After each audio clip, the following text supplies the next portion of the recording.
What's going on, everyone? My name is Nicholas Merton here at DataDash. Today is September 1st of 2017. So as you all know, if you watch my channel, you probably understand by now that I love getting feedback in the comments below on my videos and in my live streams about what coin or token I should cover next on my channel. And if there's one cryptocurrency that has been so highly requested, yet I've continued to kind of kick the can down the road and wait to cover, it is no other than IOTA. And I think it's a well-deserved review now. But the reason I kind of push it off is not because I'm negative on it. I'm actually quite optimistic about the long-term ramifications of IOTA. The thing is, in the sense of covering IOTA, it's a little bit of a more complex cryptocurrency to cover. And along with that, the back-end technology and the philosophical concepts tied with it are a little harder for the average individual to understand. So I wanted to make sure that not only I got it completely, but also was able to cover it in a way that you all would understand, okay? So I really wanted to do a good job, as I do with all my videos. I don't try to just pop out content. I want to make quality content that you can understand and really gain value from. So let's go ahead, let's not push it off any longer and jump into IOTA. So first, let's take a look at the numbers. We can see here that IOTA is sitting around a $2.3 billion valuation, making it one of the top cryptocurrencies out on the market right now. And we can also see that the volume is there to back it up. Now, with over $24 million in volume, you could say that that's pretty confident alone. However, it's even limited pretty much to Bitfinex. Any serious exchange with volume, Bitfinex is the only option for it. And you can see that there's a decent amount of trading volume through it. So if this were to come, on Bittrex, which I hope it does because I can't trade Bitfinex because they're closing U.S. consumers. If they were to come to Bittrex or the Liquid Exchange, which I have accounts on, I would be overtly optimistic about buying IOTA. I think it's a good long-term hold. I think it's a very good objective hold for the next few years. And if it really meets its ambitions, this could be a good buy. So I think there needs to be a little more volume coming into it, but that's just because it's limited to exchanges. So it already checks off 2 of the 3 that we've looked at in the sense of the numbers. And then the third check, we're going to give it right away. There might be a large circulating supply, but the circulating supply is not growing anymore. It is reached and capped out at its max supply. So definitely a good sign there. There's no more inflation into the currency. It's already built into the framework and ready to work. So I like that. I like that it's already set in stone and it's ready to go, and there's no more adding to the supply. So checked off all 3 of the numbers we look at here. Let's do a real quick technical analysis as to where it is now, because I'm not going to really break down and look at it advanced on the chart. We can see here that IOTA has been in a range of 400 to 500 million in valuation, and that was back in mid-July. But in less than a month, this has rallied all the way up to $3 billion and has now experienced a nice pullback down to around 2.3 billion. So a nice $700 million pullback in valuation, really prompting an opportunity for longs to get in. So this whole video is going to be a fundamental analysis on IOTA. I really want you to get a good picture of it and determine whether or not you want to participate in investing in IOTA. So let's go ahead and jump into IOTA and talk about what its main objectives are and really what makes IOTA stand out as a cryptocurrency. So as we go here towards the website here, IOTA is, in my mind, a game changer. I really do not want to downplay it. It has a lot of key points that it lists out right here. It has a very beautiful website, by the way. I always tell you all, a good website can make me definitely optimistic in the sense of adoption and marketing. We can see here that IOTA says it's scalable, decentralized, modular, and has no fees. So we need scalability on the blockchain. That's a big issue with Bitcoin right now, is the scalability issue is not helping Bitcoin be used as a means of transaction, but rather as an investment. We don't want that. We want currencies that are used as exchange goods. And we can see that we want something that's decentralized. So IOTA is not centralized in any degree.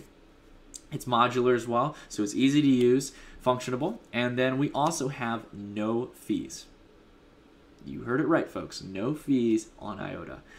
It is one of the only, I think the only cryptocurrency I know of that can offer no fees. And there's a reason for it, because unlike other cryptocurrencies, it has a fundamental change in its technology. And I'll give you a hint, it doesn't use blockchain. So that's a big selling point as is. But let's go ahead and jump into what its objectives are, and then we'll talk about technically how it's able to achieve those objectives. So as you can see, really cool website, kind of goes through a little bit of an adventure here and really talks about the major frameworks. So I'm going to go ahead and read this first paragraph, and I'm going to break it down and make it more easy to understand if you still don't get the concept. So the biggest thing about IOTA is the economy of things. As the Internet of Things keep expanding, the need for interoperability and sharing of resources becomes a necessity. IOTA enables companies to explore new business-to-business models by making every technological resource a potential service to be traded on an open market in real time with no fees. That last part right there, with no fees, makes IOTA the game-changing solution that people are going to choose when they're choosing a cryptocurrency and an exchange of goods and services. So IOTA really wants to build, first and foremost, a marketplace where we can exchange not only physical goods, so for example, a bike or whatever kind of physical good you can think of, and sharing it through the IOTA economy, but also being able to sell service goods. So for example, things that aren't exactly physical or something that we would hold or that are tangible. Cloud storage, power, Wi-Fi, computing power, whatever it may be, we can sell this on the IOTA exchange. And that alone is a very big objective, and it's a very interesting concept. To build on a very big term through that paragraph as well, interoperability is when you have everything all in one centralized kind of location. Now, of course, it's decentralized, but what I mean by that is it's having everything exchangeable on one framework. So if you need to get access to a certain thing, and this is used a lot in healthcare data, in the sense of needing information for your healthcare, you can get it all on one system. IOTA, in that same case, can do the same thing. You can exchange data on this exchange to people who, whether you want to just transfer it to or you want to charge for data. Data is a big market, and I think that that's a perfect example of what could be utilized over the IOTA exchange. So, very big selling point in that sense. So going on to the next point here, I really want to talk about what makes IOTA functionable and how it can achieve on zero fees.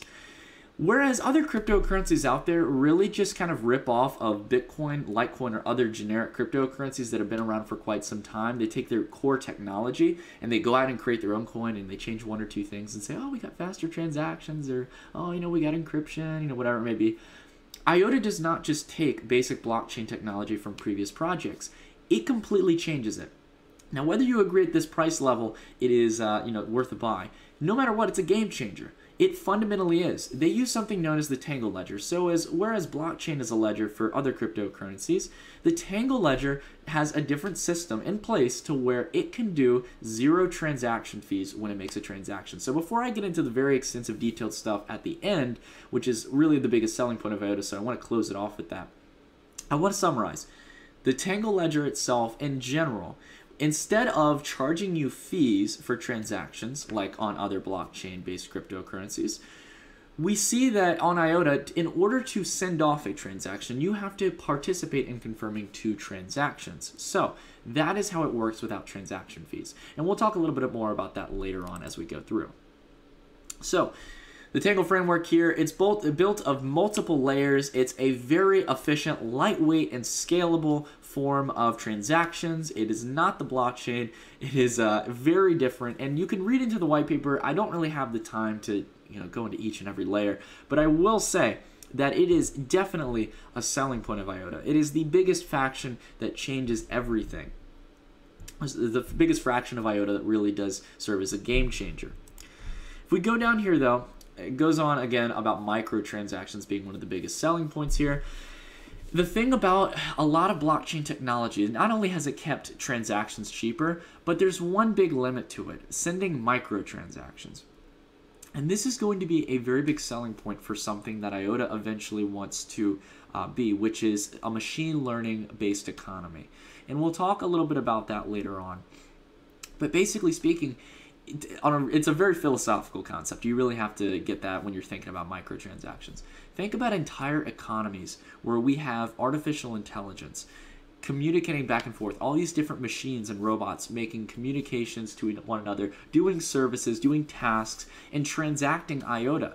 They need a framework where there's no fees so they can do multiple small transactions between one another. And on the IOTA Tangle framework, you can do that. AI, and machines in this case, can really do that with ease, and they can make their own little markets and economies and do services for one another, sending IOTA as a means of transaction, keeping everything in place. Isn't that cool? Isn't that a really philosophical thing? For IOTA to really try to aim and achieve. I think it's a bold ambition, and it's something that you can't really see right now because we aren't in a world that is simply just machines doing things. We have people doing services, but it is becoming more and more of an automated economy where there's more machines doing tasks. So this is very important to achieve that if they really want to be that exchange. Also, as we were talking about earlier, data transfer is going to be a big thing on the Tangle network. So people can transmit data between one another. It's secure, it's encrypted, and it's very easy to send data, whether you're selling it or transferring it to someone on the Tangle network. So again, big selling point. Easy data transfer is a very important thing, not to mention secure data transfers. Also, there's voting systems as well. So if you want to build governance systems on Tangle applications, you have the ability to set up voting systems and really form a sense of democracy or leadership in those communities by setting voting in place. So I think that that's good as well. And of course, on a exchange that is so efficient and also is encrypted, you want something to match in the sense of messaging. So we have authenticated and encrypted messaging through the masked messaging that's built within the Tangle network. So just going down the list here, just huge selling points that really make it so we could see IOTA get adopted. And if we look here, we can see the fifth point here is everything as a service. So remember, as we were talking about earlier, everything as a service, selling whether it be physical goods or something like cloud computing, whatever it may be. IOTA really inches on something that I learned about a while ago. I read this book called The Last Safe Investment, and it was this idea of not just simply putting all your money in investments. Of course, that could be a good thing, as we do that on my channel. But there's also a really interesting philosophy where we always say I'd like a boat one day, or maybe I'd like that beach house that I've always wanted. There's also a concept where you can make that much easier to obtain by conglomerating in society, working together with other individuals, and reducing the cost by putting in our own fair share of it. And this is what's known as the sharing economy. So let's say, for example, I had this there's this beach house, okay, and I wanted to buy a beach house, but I didn't have the money for it. Well, I have 4 other people out there who are my friends, and we also want to put, we all want that same beach house. We all want to have a beach house. And we're not going to be at the beach house the whole time. We're only going to be there for a fraction of the summer. So we all pitch in, and we can start sharing that same material or good. And we can, pay the proper amount, and in this case, use IOTA for the exchanging. So again, it's all focused around bringing the utmost efficiency, conserving and really utilizing the resources that we have on the economy and being able to charge IOTA for it by sharing it with people. So again, really big selling point here, and I think it's going to become more apparent once we move towards a machine-based economy. In the case of drones for transportation, drones sometimes are staying dormant. They might be able to transport things 24/7 and be able to work for a multitude of companies or entities. And then this is the big selling point here as well. Anything that needs a scalable ledger, anything in blockchain that previously failed or could not be built on blockchain can be built on the IOTA Tangle network. That is a big selling point. The possibilities as they appear in the picture are quite endless. We don't know what they could be. And this is really hedging towards, again, the machine learning based economy that is going to be a very big selling point for IOTA. So now that we've gotten a fundamental understanding of really how great all this is, another thing to look at is the developer hub. So they've already produced a sandbox in the IOTA core where people can start developing applications for IOTA's Tangle network. So again, really setting up the stage for developers to make things on the IOTA framework and really start using the power of Tangle compared to blockchain.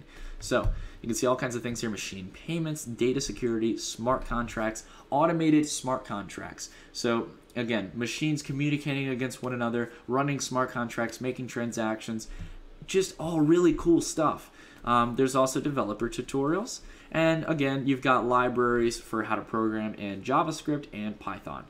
2 essential languages that you really need for something like this, especially Python with the machine learning economy. So again, really cool concept. And I really recommend if you don't know much about machine learning, go out and learn a little bit about it and really see how IOTA really has, though it's a long-term objective, a very bold and exciting objective with its technology. So that's it for the fundamental framework, but I want to go ahead and talk a little bit about how IOTA's transactions work through the Tangle ledger. So let's go ahead and dive into it and learn a little bit more about how Tangle works on a fundamental sense. All right, everyone, so let's talk about how the Tangle ledger works. Comparative to blockchain, it has a very interesting system of how it works, and there's a main core principle that it must meet.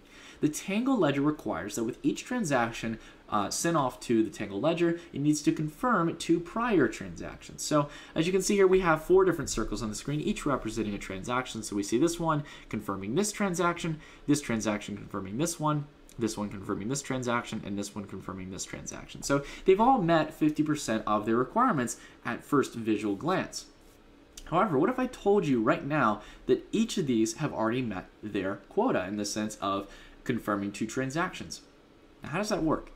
Well, this is how efficient the Tangle ledger works here. There is indirect confirmations on transactions in the Tangle ledger. So I'll show you how that looks. So let's say we have, for example, this transaction here, okay? It's confirmed this transaction over here, but this transaction here has confirmed this one as well. So if we've already confirmed this transaction, and this transaction has confirmed this one, I know it might not make complete sense, but on the Tangle ledger, it has already confirmed that one as well. So it's confirmed 2 transactions by simply confirming that singular transaction by making an indirect transaction confirmation. And the same goes for all of the other examples. This one has confirmed this one, which has confirmed this one, which means that this transaction has confirmed this one.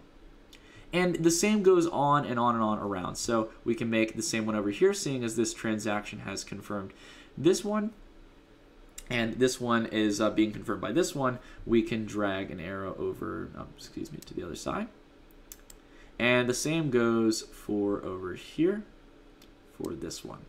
So, of course, this is a very simple model of how the Tangle ledger works.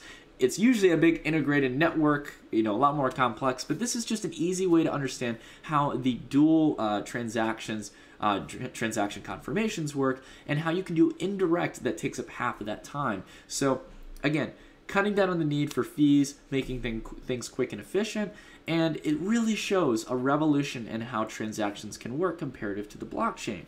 And what is really the biggest selling point for IOTA. And again, this is necessary to make quick transactions and microtransactions for the machine economy. So where all kinds of different robots and pre-programmed AI can go out and exchange services, build their own economies, and even their own markets. They can use this system of the Tangle system to make certified encrypted transactions that are secure on the Tangle network. So a really interesting concept here. And like I said, it's a little hard to grasp. It's a little hard to get it at first glance. But if you read through the white paper, as I recommend you all do if you're going to long-term invest in something, read up on it, try to understand it. And I think another good YouTuber you should check out is Ivan on Tech's video. He talks about the Tangle ledger, and he also talks about, just in general, a lot of the back-end stuff for IOTA. He even has 2 parts to explaining it because it's a little bit complex, but I recommend you go check that out if you get the chance. But in summary, IOTA is aiming to be a game changer. It already is a game changer in the space of cryptocurrencies, and it has a lot of long-term ambitions for what it can use its technology for. The question is, will it be able to meet those things in a recent time span, or a relatively soon time span, to where we can really get a lot of long-term benefit from it? Those questions will have to be answered with time, but I'd love to hear your opinions down below on what you think about IOTA, if you're currently investing in it, or if there's anything that has kept you away from investing in IOTA. Do you think it's too overvalued right now, or do you think the Tangle, ledger isn't really a game changer in any sort of way? There's all kinds of different opinions on it, guys. It's a very philosophical cryptocurrency, and its technology, with whether or not we like it or not, is different comparative to blockchain. So do you think it's the way of the future? I'd love to hear what you all think in the comments down below, get a discussion going. But until then, everyone, I will see you all in the next video. Stay tuned.